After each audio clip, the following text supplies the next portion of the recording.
And look, Ireland, they're back in the World Cup for the first time in a while, but they've beaten New Zealand and things really seem to be on the up for them.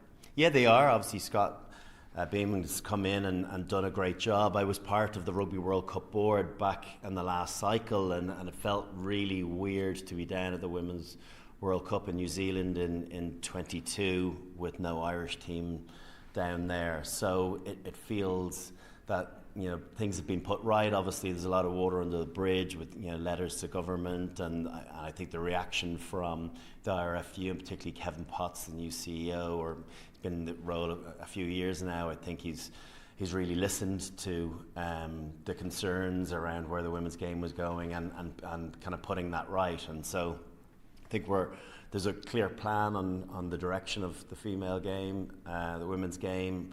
And all that level of professionalism will come in time. It feels like the women's game is probably where the men's game was 30 years ago, and there'll be, I'm sure, some teething issues, and they're working out of what's right and what fits and what doesn't fit.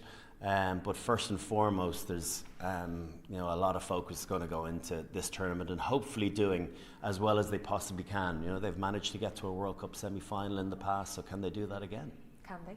Yeah, I think they can. I think, like anything, you need it to, need to go your way. You need to obviously start well and build momentum, and then obviously the first crescendo is about New Zealand in Game 3. If you can win the first couple, you make it an easier passage into a semi-final if you pick up South Africa versus France. But yeah, first and foremost, just think about playing well, let the results take care of themselves, and build into it and take every moment in.